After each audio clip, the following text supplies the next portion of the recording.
everyone, welcome to you all in my another video. And today we are going to discuss about skill assessment for pharmacists in Australia, and especially the experience you need to show when you are applying.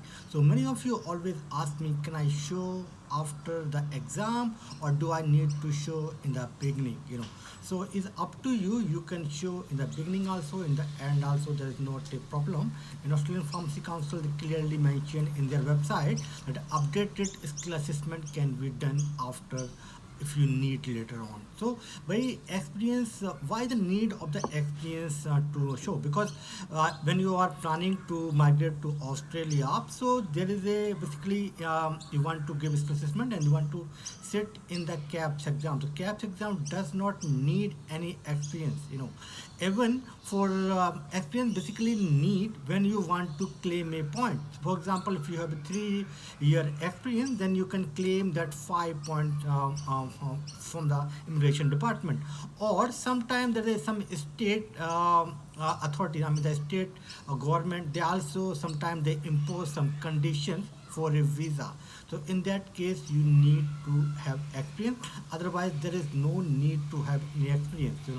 So अगर आपके पास but if you have already have a experience, if you are working already and you have some experience, so you want to show, तो आपको पहले show कर, you want to show in before और after, तो आपको पहले show करना चाहिए या बाद में करना चाहिए. तो बहुत सारे टाइम्स में क्या होता है कि जब आप स्किल असेसमेंट अप्लाई करते हैं और आप जब प्रिपरेशन चालू करते हैं तो आपका एक माइंड में होता है कि फॉर एग्जांपल आपको नवंबर में एग्ज़ाम देनी है या मार्च वाला एग्ज़ाम देना है या आपको जुलाई वाला एग्ज़ाम देना है, मगर आपकी एक सर्टेन कंडीशन से आपकी अपनी कुछ प्रॉब्लम्स हो गई या फाइनेंशियल कंडीशन है या कुछ, तो आपने कुछ ऐसा आपने जो है इसको जो है पोस्टपोन कर दिया या कुछ और प्रॉब्लम्स हो गई, तो जो आपको एक्सपेक्टेड टाइम जो आपने किया था कि मेरे को 3 महीने में या 6 महीने में मेरे को पास कर लेना है, वो आप पास नहीं कर पाते हो, तो जो टाइम बहुत ज़्यादा रहता है. तो पूरा जो प्रोसेस है, फॉर एग्जाम्पल जब आपने अप्लाई किया स्किल असेसमेंट के लिए और आपके पास एक्सपीरियंस था 2 साल का, मगर आपने ये कैप्स एग्ज़ाम करते करते अब आपको हो गया एक्सपीरियंस 3 साल का है ना, तो वो मगर आपके जो आपने जब दिखाया तो उस टाइम तो आपको 2 साल का था, तो आपको वही तो 2 साल का लेटर मिलेगा. तो इस केस में क्या होता है कि अगर आप बाद में भी दिखा सकते हो, है ना, इसको अपडेटेड स्किल असेसमेंट को आप रिक्वेस्ट कर सकते हो, वह बाद में भी हो सकता है ना.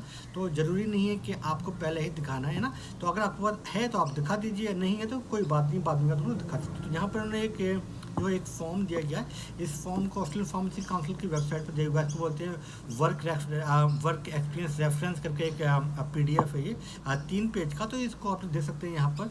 और इस PDF में क्लियरली मेंशन की हुआ जो है, या तो आपने जो एक्सपीरियंस है वो रिटेल फार्मेसी या हॉस्पिटल फार्मेसी का है, वही एक्सपीरियंस जो है ये लोग यहाँ पे आप लोग दिखा सकते हो. तो एटलीस्ट आपको जो एक्सपीरियंस है वो 1 साल का होना चाहिए और एटलीस्ट आपने 20 घंटे से ज़्यादा काम किया हो वीकली, मतलब जो है लाइक 4 घंटे पर डे, मतलब लाइक पार्ट टाइम एटलीस्ट आपने जो काम किया हो 20 घंटे या उससे ज़्यादा काम किया है, तो आपको जो है ये वर्क एक्सपीरियंस आपको मिल सकता है ना. तो इसके लिए बहुत ही इंपॉर्टेंट जो चीज़ उन्होंने बताई कि एविडेंस क्या है भाई आपने जो वहाँ पर काम किया हुआ है ना. तो उन्होंने एक ऐसा एविडेंस दिया जाता है कि एक पे स्लिप, जब आपने शुरू किया काम, फॉर एग्जाम्पल आपने 5 साल पहले जॉब शुरू किया, तो उसकी जो पे स्लिप होगी फर्स्ट वो चाहिए, और लास्ट जब आप अप्लाई कर रहे हो तो वो भी एक पे स्लिप चाहिए होगी. या फिर जो है जो इनकम आप जो होती है, फॉर एग्जांपल आपकी जो इनकम होती है ईयरली, तो आप लोग जो है टैक्स को जो है आप लोग फाइल करते हो, वो स्टेटमेंट है आपके पास, तो वेरी गुड है. या गवर्नमेंट ने कुछ इशू किया है लेटर वगैरह, आपकी इतनी इनकम थी और उस टाइप से कुछ है, तो वो भी आपको दिखाना चाहिए, है ना. तो अब देखिए यहाँ पर उन्होंने कुछ चीज़ें मेंशन की हुई हैं, वो मैं बता दूँ क्या क्या चीज़ें आपको चाहिए होगी. आपका नेम और लास्ट नेम, ऑर्गेनाइजेशन जहाँ पर आपने किया, डेट ऑफ बर्थ आपकी, और जो रेफरी है जो आपको रेफरेंस दे रहा है, बेसिकली जो आपको वो बता रहा है कि आपने वहाँ पे जॉब किया था, तो बेसिकली आपने किसी मेडिकल स्टोर पे काम किया, आपने किसी हॉस्पिटल में काम किया, तो वहाँ कोई ना कोई आपका मैनेजर होगा, कोई ना कोई आपका वहाँ पर बॉस होगा, है ना. तो उसका वहाँ पर आप देंगे title, for example doctor this in that, this in job title वो भी इज ए फार्मेसी मैनेजर है, या वो जो है सीनियर फार्मासिस्ट है वहाँ पर, या फार्मेसी ओनर है, फार्मेसी डायरेक्टर है, जो भी है उसका ऑर्गेनाइजेशन, उसका पूरा एड्रेस होगा, फिर कौन से स्टेट में है, पिन कोड क्या है, कंट्री क्या है, और उसका ईमेल, फ़ोन नंबर, प्रोफेशनल उसकी कोई मेंबरशिप है, कोई for example as a pharmacist है तो डेफिनेटली वो कोई ना कोई कहीं ना कहीं से एसोसिएशन होगा। और उसकी एप्लीकेंट जॉब टाइटल, तो आपका जो जॉब टाइटल होना चाहिए वो चाहिए फार्मासिस्ट, बिकॉज आप फार्मासिस्ट की वहाँ पर जॉब कर रहे हैं ना। तो मगर आपको कोई फॉर एग्जाम्पल आपका लाइक क्लिनिकल फार्मासिस्ट टाइटल था, या हॉस्पिटल फार्मासिस्ट था, रिटेल फार्मासिस्ट था, या सिंपल फार्मासिस्ट था, तो ये सारे जो ना सेम ही है, वो काम कर जाएगा। फिर जब से आपने स्टार्ट किया वो डेट डालनी है आपको, और आपका एम्प्लॉयमेंट कब ख़त्म हुआ वो आपको डालना है। फिर आपको बताना है कि 20 घंटे प्लस जिससे ज़्यादा से जो है काम किया था आपने।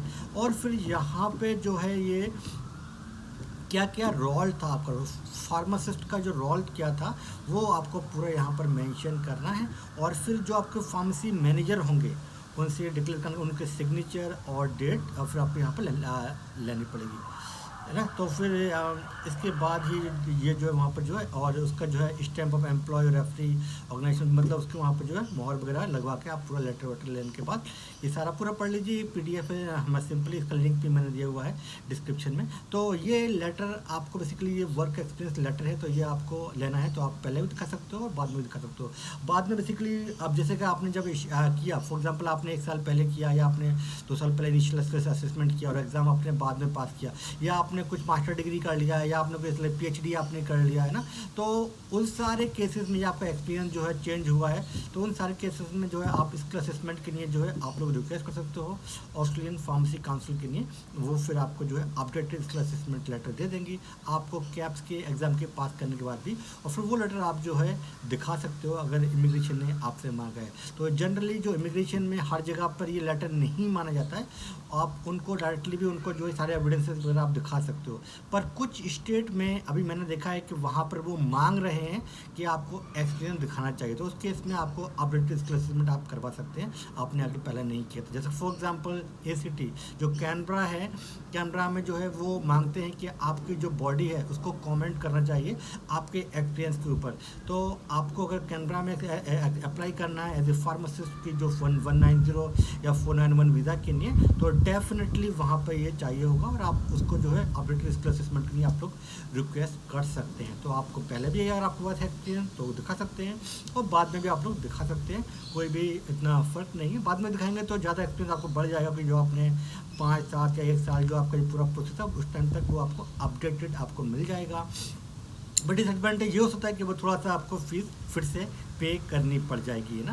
तो ये थी आपको बात समझ में आई होगी, आप पहले करवाओ या बाद में करवाओ कोई इतना ज़्यादा फर्क नहीं है। और बहुत सारे टाइम्स में लोग बाद में ही करवाते हैं, पहले नहीं करवाते हैं। बहुत सारी जगह भी उसकी ज़रूरत भी नहीं पड़ती है। जो इमिग्रेशन में जब आप वीज़ा फाइल करते हो तो जिस लॉयर के थ्रू या जिस एजेंट के थ्रू आप अपना वीज़ा फाइल करोगे, वो बहुत सारे डॉक्यूमेंट्स आपसे बनवा के उसमें आपकी हेल्प कर देंगे, और आपको उसमें कोई ऐसी प्रॉब्लम नहीं आएगी, है ना। तो आई होप को आपको वीडियो समझ में आई होगी। तो ये थी आज की video. Thanks for watching this video.